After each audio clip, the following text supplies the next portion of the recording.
नमस्कार, स्वागत है आपका हमारी खास पेशकश कमोडिटी अगले हफ्ते में, जहां हम आपको कमोडिटी मार्केट के इस हफ्ते का एक्शन तो बताएंगे ही, साथ ही अगले हफ्ते की रणनीति के बारे में भी आपको बताएंगे। आप किस तरह से रणनीति बना सकते हैं और आपको क्या करना चाहिए। और आपकी मदद करने के लिए हमारे साथ तीन खास मेहमान हैं। रविंद्र राव हैं कोटक सिक्योरिटीज से, स्टेवैन.com से दीपेन शाह है और रवि देवरा है कुबर्जी ग्रुप से।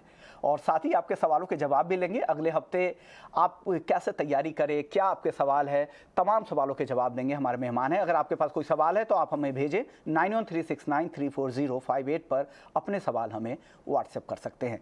चलिए अब शुरुआत कर लेते हैं। सबसे पहले एक हमने पोल किया है 2022 के बचे हुए महीने यानी जुलाई से लेकर दिसंबर के बीच में गोल्ड और सिल्वर का चाल क्या रह सकता है, किस तरह के लेवल्स हमें गोल्ड और सिल्वर में देख सकते हैं। तो हमने देश के 10 बड़े ब्रोकर्स की राय जानी चाहिए, वो आपको सबसे पहले बता देते हैं। ब्रोकरेज हाउस में एसएमसी ग्लोबल, उनको लगता है कि अगले 6 महीने में जो गोल्ड का मैक्सिमम लेवल होगा वो 56,000 रुपए का होगा। वहीं कोटक सिक्योरिटीज को लगता है कि 54,000 रुपए तक ऊपर की तरफ गोल्ड 2022 में जा सकता है। केडिया कमोडिटी को भी लगता है कि 54,000 तक सोना जा सकता है। एचडीएफसी सिक्योरिटीज का मानना है कि 53,800 रुपए तक गोल्ड 2022 में जा सकता है। ट्रेडबुल सिक्योरिटी 53,000, इसके अलावा ट्रस्ट लाइन 55, कुबर्जी ग्रुप को भी लगता है कि 56,000 तक सोना जा सकता है। लेकिन एकमात्र ब्रोकरेज हाउस आईएफएल सिक्योरिटीज है जिनको लगता है कि गोल्ड नीचे भी आ सकता है और 48,000 का टारगेट वो नीचे के लिए दे रहे हैं। चलिए अब बात करते हैं चांदी की, कि चांदी अगले 6 महीने में कहां तक जाएगी। चांदी में एसएमसी ग्लोबल को लग रहा है कि 72,000 के लेवल भी चांदी दिखा सकती है। वहीं 65,000 और 67,000 ट्रस्ट लाइन और कुबर्जी ग्रुप का है। कुबर्जी को लगता है कि 67,000 तक चांदी जा सकती है, वहीं ट्रस्ट लाइन 65,000 का टारगेट दे रही हैं। मोतीलाल ओसवाल का टारगेट है 2022 के लिए चांदी का 68,000 का, और केडिया कमोडिटी जी का है 66,000 का। कोटक सिक्योरिटीज का 65,000, एचडीएफसी सिक्योरिटीज का 64,000, ट्रेडवेल सिक्योरिटीज का 63,000 और आनंद राठी का 61,000 का टारगेट चांदी के लिए है। और चांदी में भी आईएलएफएल सिक्योरिटीज ही एकमात्र ब्रोकिंग हाउस है जिनको लगता है कि 2022 में चांदी कमजोर रह सकती है और 54,000 नीचे का टारगेट वो दे रहे हैं, यानी जो करंट लेवल है उससे भी नीचे का भाव उनको लग रहा है। चलिए ये बात हो गई, लेकिन अब बात करते हैं, हमारे तीनों मेहमान बने हुए हैं। अब सबसे पहले दीपेन आप बताइए, बाकी ब्रोकरेज हाउस के जो भी आ रहे हैं मैक्सिमम 90% ब्रोकर्स उनका मानना है कि गोल्ड और सिल्वर दोनों में तेजी दिखेगी। जो मैक्सिमम लेवल है वो 70,000 के ऊपर चांदी का और 56-57,000 तक गोल्ड का आ रहा है, जो मैक्सिमम लेवल दिख सकता है 2022 के बचे महीने में। अब आपका क्या लेवल है गोल्ड और सिल्वर का 2022 के लिए? देखिए, सबसे पहले तो शो पे बुलाने के लिए आपका धन्यवाद। देखिए, अगर गोल्ड और सिल्वर की बात करेंगे तो हमने काफ़ी प्रॉफिट बुकिंग देखी है, जो ऑल टाइम हाई से है, वहाँ से लगभग हम 20 से 22% माइनस में चल रहे हैं। तो हमारा मानना ऐसा है कि हम एक बॉटम नहीं तो बॉटम के काफ़ी नज़दीक है और एक आधी गिरावट का दौर और अगले 1 से 2 महीने में आ सकता है। लेकिन साल के आखिरी के 3 महीने दिवाली के आसपास से स्टार्ट होके वहाँ से आपको थोड़ी तेज़ी ही देखने मिलेगी। तो हमारा मानना ऐसा है कि सिल्वर में आपको 62,000-53,000 के लेवल्स देखने मिल सकते हैं और नीचे में अगर 55-54 के लेवल्स आते हैं तो वो काफ़ी अच्छे बाइंग अपॉर्चुनिटी होगी। ओके, अब रविंद्र जी, आप लोगों ने जो टारगेट दिया है गोल्ड का, जैसे कोटक सिक्योरिटीज का 54,000 का टारगेट है, तो इस साल के लिए ऐसे क्या ट्रिगर है जो आपको लग रहा है कि 54,000 तक गोल्ड जाएगा? विश्व मोहन जी, मुझे लगता है कि इंटरनेशनल प्राइसेस जो है वो सपोर्ट के करीब है और अपना जो इंडिया में इम्पोर्ट ड्यूटी बढ़ने की वजह से जो डोमेस्टिक गोल्ड को सपोर्ट मिला है, नहीं तो अभी जो डोमेस्टिक गोल्ड है वो करीब 49,500 के आसपास होना चाहिए था, but now it is close to 50,600। तो इंटरनेशनल में आई थिंक $1670 जो है वो काफ़ी स्टिफ सपोर्ट है, यहाँ से मार्केट 2-3 बार रिवर्स हुआ है। और जैसे दीपेन ने भी बताया कि हो सकता है कि इनिशियल मंथ्स जो है नेक्स्ट हाफ के हो सकता है उसमें थोड़ा सा दबाव बना रहे, बट जब भी हमारे फेस्टिवल सीजन शुरू होंगे तो आई थिंक उसके बाद पॉसिबिलिटी है कि डिमांड बढ़ने के चलते फिर से एक बार हम थोड़ा सा अप मूव देखें। इसके लिए हमने थोड़ा सा कंजर्वेटिव अपसाइड दिया है अराउंड 54,000 तक का। तो मेरे हिसाब से इनिशियल थोड़ा सा प्रेशर रहेगा, बट इंटरनेशनली मुझे लगता है कि 1670 के आसपास होल्ड करना चाहिए प्राइजेस, और फिर से एक बार हम 1850 से लेके 1860 तक के लेवल्स गोल्ड में देख सकते हैं, क्योंकि मार्केट में अभी भी काफ़ी सारे ट्रिगर्स है, जैसे कि इन्फ्लेशनरी कंसर्न्स है, रिसेशनरी कंसर्न्स अभी तक पूरी तरह डिस्काउंट नहीं हुए हैं। This is just a sentiment लेकिन जो सारे कमोडिटी है उसके बाद गोल्ड को भी हमने देखा है कि गोल्ड में भी एक हैमरिंग हुई है। तो मेरे हिसाब से gold should not be taken as a commodity, gold should be taken investment. और सेफ हेवन बाइंग के चलते हो सकता है कि धीरे धीरे गोल्ड में फिर से एक बार बाइंग लौटे, और हमें लगता है कंजर्वेटिवली 54,000 तक का टारगेट पॉसिबल है। रवि जी, अब आप बताइए, आपका अगर कुवरजी ग्रुप की तरफ से गोल्ड और सिल्वर का 2022 के लिए मैक्सिमम लेवल आप क्या देख रहे हैं? जरूर से जो आगे बात हो रही थी, डेफिनेटली जिस हिसाब से अभी फंडामेंटल्स है, मुझे लग रहा है कि थोड़ा बहुत जो टैपिड है वो टारगेट आपको शायद देखने को मिले।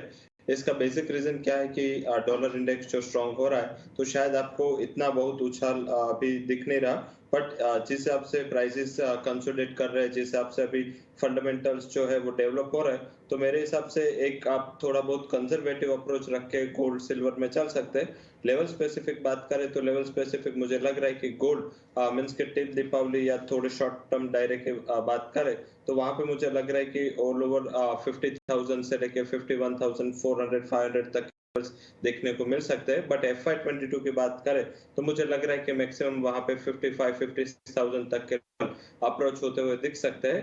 उससे ज्यादा मैं एक्सपेक्ट नहीं कर रहा, क्योंकि थोड़ा बहुत रेजिस्टेंस हायर लेवल से बना रहेगा और पर्टिकुलर जो डॉलर इंडेक्स की स्ट्रेंथ है इससे प्राइस कैप रहेगा। बट ऑल ओवर अभी 50,000 बिलो भी ज्यादा सस्टेनेबिलिटी नहीं लग रही, तो एक टैपिड रेंज में। बट थोड़ा बहुत मुझे लग रहा है कि अगर कोई इन्वेस्टर है एंड आपका नजरिया ये FI एंड तक का है, तो कोई भी डिप मिले बिलो 50,000 तो बाइंग की अपॉर्चुनिटी के तौर पे देखना चाहिए।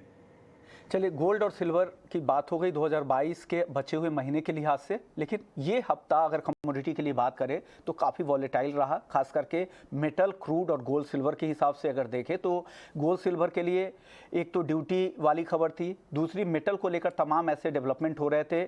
बड़ी गिरावट के बाद जब चाइना में राहत पैकेज का ऐलान हुआ कि राहत पैकेज आ सकता है वहाँ पर $220 बिलियन का, तो उससे फिर भी आई, लेकिन वो रिकवरी भी बहुत फ्रेजाइल दिख रही है, उस तरह की टिकाऊ नहीं दिख रही है। रविंद्र जी, क्या लग रहा है इस तरह के वॉलेटाइल मार्केट में मेटल में क्या करना चाहिए? पोजीशनल ट्रेडर को आप क्या सलाह देंगे? और अगले हफ्ते अगर किसी को पोजीशन बनानी है मेटल में तो किस तरह की पोजीशन बनाने की आप सलाह देंगे? वेल, करंट वीक में हमने काफ़ी एक वोलेटिलिटी देखी है और काफ़ी हैमरिंग हुआ है ऑलमोस्ट सारे कमोडिटीज़ में। इनफैक्ट गोल्ड को भी नहीं छोड़ा गया, क्योंकि गोल्ड नॉर्मली अगर हम देखें तो जो भी सेफ हेवन है, जैसे कि डॉलर इंडेक्स हो गया, येन हो गया, स्विस फ्रैंक हो गया, आई थिंक सब में थोड़ा बहुत लाइक येन और स्विस फ्रैंक तो इट इज़ स्टेबल, लेकिन डॉलर इंडेक्स में हमने एक अच्छा खासा अपमूव देखा है। That is mainly because of the safe haven. और बॉन्ड की भी देखें तो बॉन्ड को भी देखें तो बॉन्ड यील्ड्स में भी फॉल आया है, क्योंकि बॉन्ड में अच्छी खासी डिमांड आई है। That again is a safe haven demand. तो गोल्ड मेरे हिसाब से कहीं ना कहीं थोड़ा सा पीछे रह गया है। बट ओवरऑल उसके अलावा अगर दूसरे कमोडिटीज देखें जो इकोनॉमिकली सेंसिटिव कमोडिटीज है, स्पेशली इंडस्ट्रियल मेटल्स, उसमें काफ़ी हैमरिंग हुई है। तो मेरे हिसाब से अभी ये कहीं ना कहीं एक सपोर्ट जोन पर है। इसका जो ट्रेंड है वो अभी भी शॉर्ट टर्म के लिए बेरिश ही है, लेकिन पॉसिबिलिटी है कि थोड़ा बहुत इसमें एक बाउंस बैक आए। तो हो सकता है कि नेक्स्ट वीक में हम थोड़ा सा एक पुल बैक रैली देखें, जो इनफैक्ट इस वीक ऑलरेडी शुरू हो चुका है। तो मेरे हिसाब से कॉपर की अगर बात करें तो कॉपर में अराउंड 630 का एक स्टिफ एक 630 से 620 का एक स्टिफ सपोर्ट है। 630 का ही लो लगाया था कॉपर ने, और अभी अराउंड 650-55 के आसपास चल रहा है। तो मेरे हिसाब से एक बार 675 का लेवल दिखना चाहिए कॉपर में, वो जो कि रेजिस्टेंस है, वहां से फिर से एक बार सप्लाई दिख सकती है। तो मेरे हिसाब से एक पुल बैक रैली आनी चाहिए, लेकिन ऊपर के लेवल पे फिर से हम इसमें सेलिंग प्रेशर देखेंगे अनटिल अनलेस डॉलर इंडेक्स में करेक्शन आए। तो मेरे हिसाब से सेल ऑन राइज की स्ट्रैटेजी होनी चाहिए, या फिर अगर यहाँ से डिप मिलता है तो डिप में एक बार बाइंग करके चल सकते हैं। यानी जो तेज़ी भी होगी वो एक रिकवरी के तौर पर आएगी, लेकिन वो टिकाऊ नहीं होगी, तो ऊपर में वापस से फिर से बिकवाली भी आ सकती है। तो इस तरह से आप ट्रेड जब भी बनाएं तो ये इन बातों का ध्यान रखें। रवि जी, आपको मेटल में क्या लग रहा है? जिस तरह से ये सारे मेटल्स वॉलेटाइल है, तो पोजिशनल कोई अगर ट्रेडर है, अगर अगले हफ्ते के लिए कोई ट्रेड करना चाह रहा है तो उनको क्या सलाह देंगे? किस तरह से ट्रेड करें, या अभी वेट कर ले, अगले हफ्ते क्लैरिटी आने के बाद ही कोई नया ट्रेड बनाए? नहीं जरूर से जिस हिसाब से अभी फंडामेंटल है मुझे लग रहा है कि थोड़े बहुत इकोनॉमी वाइज थोड़े टैपेड फंडामेंटल हो चुके हैं। पर्टिकुलर जब चाइना के कल न्यूज निकल के आए $220 बिलियन का जो पैकेज दिया, अभी कल का इम्पैक्ट जो था और आज का इम्पैक्ट काफी अलग रहा, क्योंकि कल शंघाई बंद होने के बाद ये न्यूज आए थे। तो इस हिसाब से इसका कल प्रभाव हमने जो चाइना के अलावा शंघाई के अलावा मेटल्स है, LME है या कॉमर्स इसमें आता हुआ दिखा, क्योंकि चाइनीज मार्केट बंद था। हालांकि लास्ट टाइम जब इंफ्रा पैकेज अनाउंस किया था $70 बिलियन का, तब चाइना मार्केट में थोड़ा बहुत नेगेटिविटी का जोन था, तो तब बेस मेटल्स में गिरावट थी। तो पर्टिकुलर जो कल की इवनिंग की जो तेजी थी वो मुझे सस्टेनेबल नहीं दिख रही।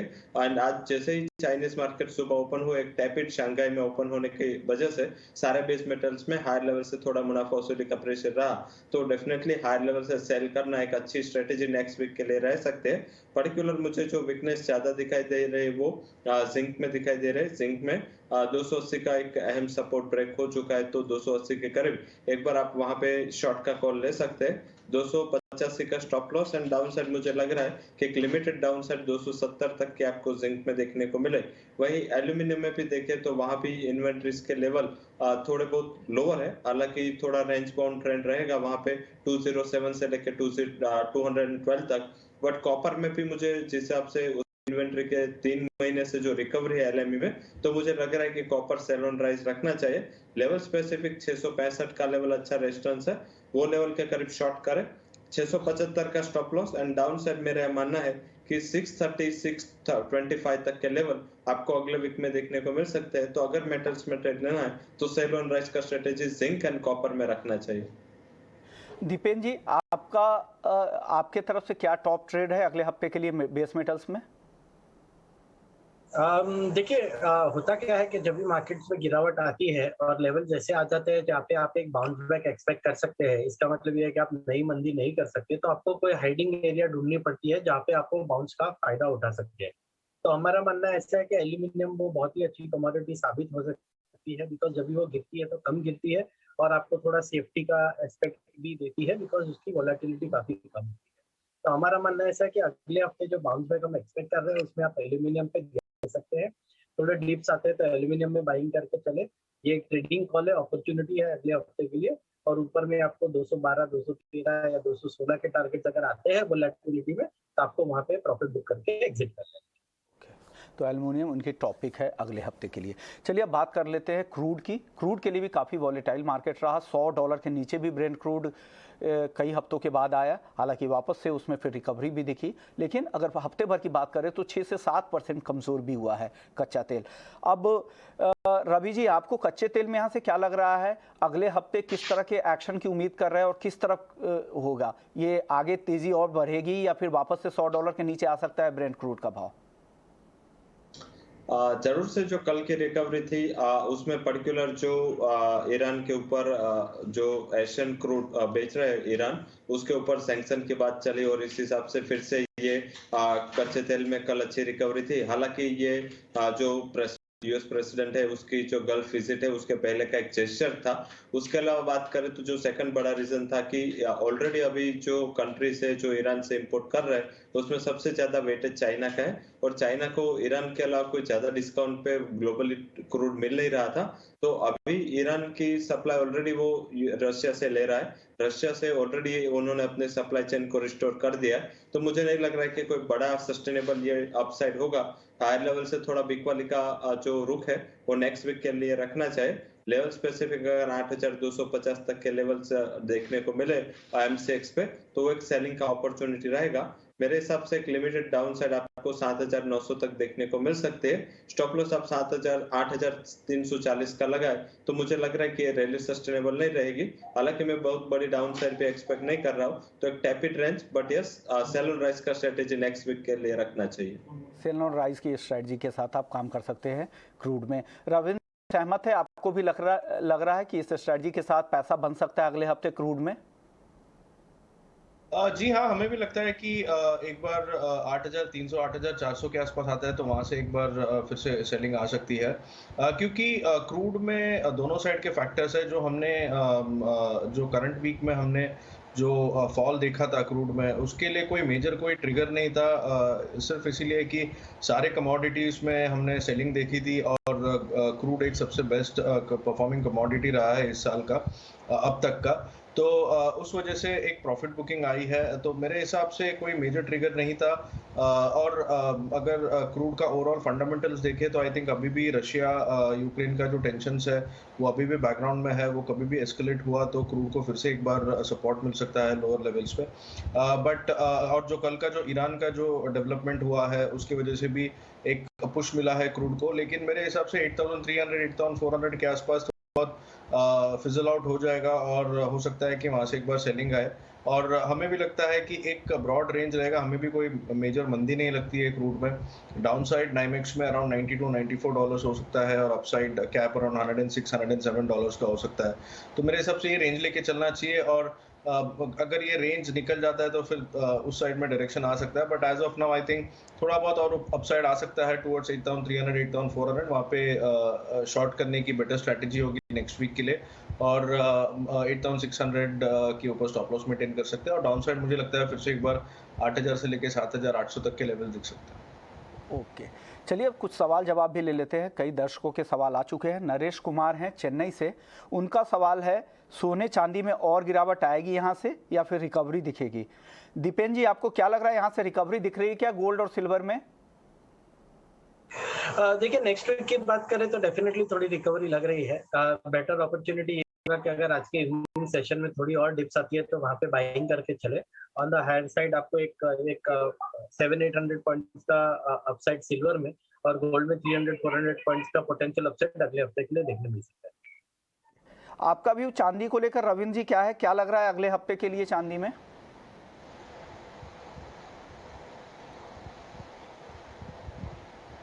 रविंद्र जी, शायद उनके ऑडियो में कुछ दिक्कत है। रविंद्र जी, चांदी पर अगले हफ्ते आपका आउटलुक क्या है, क्या लग रहा है चांदी में अगले हफ्ते?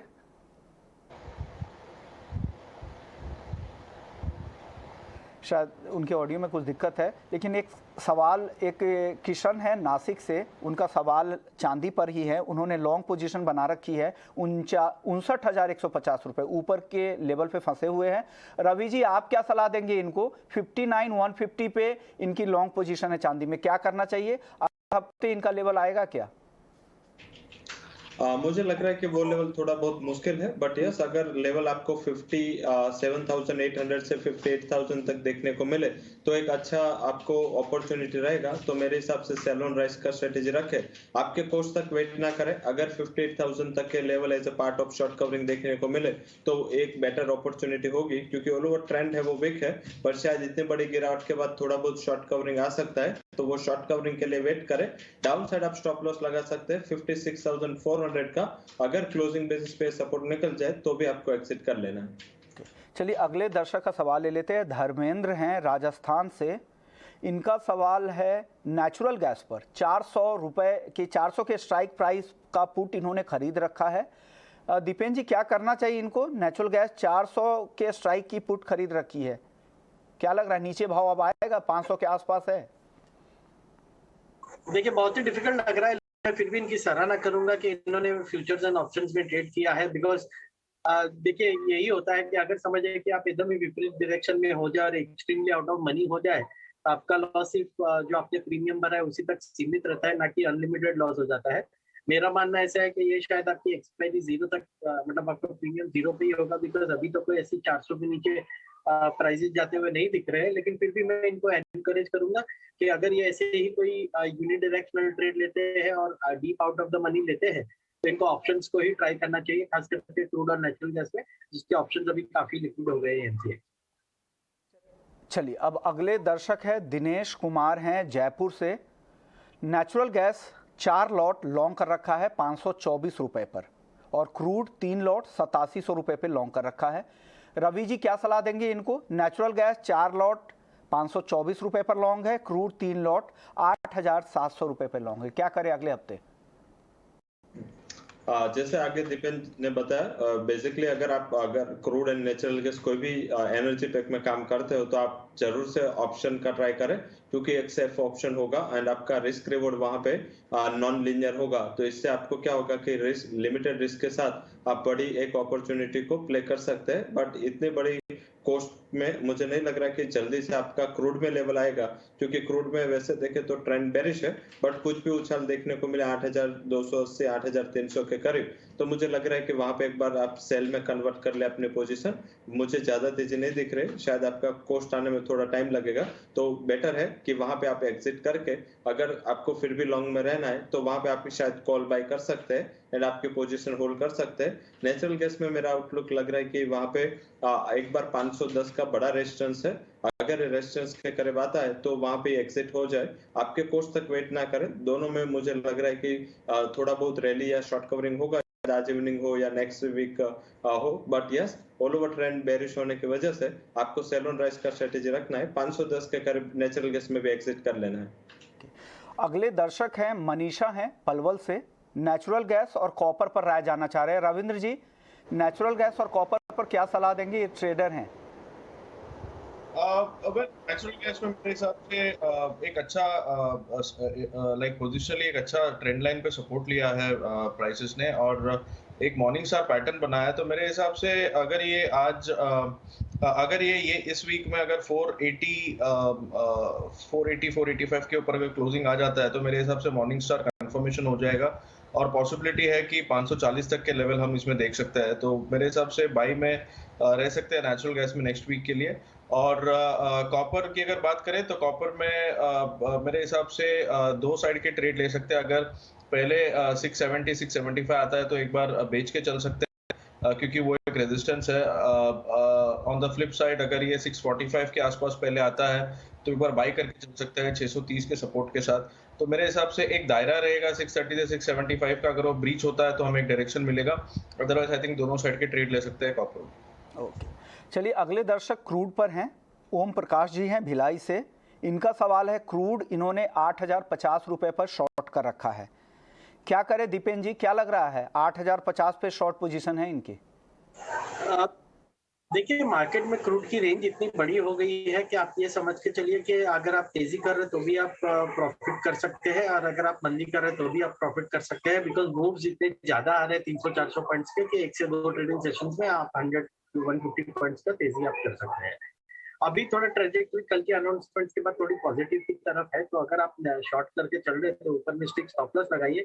लेकिन हमारा मानना ऐसा है कि फिर भी आगे जाके नेगेटिव थोड़ा साइड नेगेटिव बायस ही रहेगा, और नीचे में आपको लगभग यहाँ से 7,800 7,900 के प्राइसेस देखने मिलेंगे। तो अगर आप थोड़ा सा यहाँ से और 100-125 पॉइंट्स का आप स्टॉप लॉस रख सकते हैं तो बेटर है, और नीचे में आप 7,850 के आसपास प्रॉफिट बुक कर ले, और उससे भी बढ़िया आप कोई पुट लेकर चले तो जिसमें आपका रिस्क लिमिटेड हो जाएगा प्रीमियम तक, और नीचे फिर जब भी आपको प्रॉफिट लगे आप बुक करके। चलिए अगले दर्शक का सवाल ले लेते हैं। अनुज गुप्ता है झांसी से, चांदी पर व्यू जाना चाहे। रविंद्र जी, क्या करना चाहिए इनको चांदी में? चांदी एक्चुअली अगर देखें तो जहां से हमने 2020 में एक ब्रेकआउट देखा था टुवर्ड्स 1850 18-19 डॉलर्स का, उसके आसपास प्राइसेस ट्रेड कर रहे हैं। तो बहुत ही ल्यूक्रेटिव लेवल है। आई थिंक रिस्क रिवॉर्ड काफ़ी अच्छा है इसमें, तो पोजिशनली मेरे हिसाब से बाइंग में रह सकते हैं चांदी में।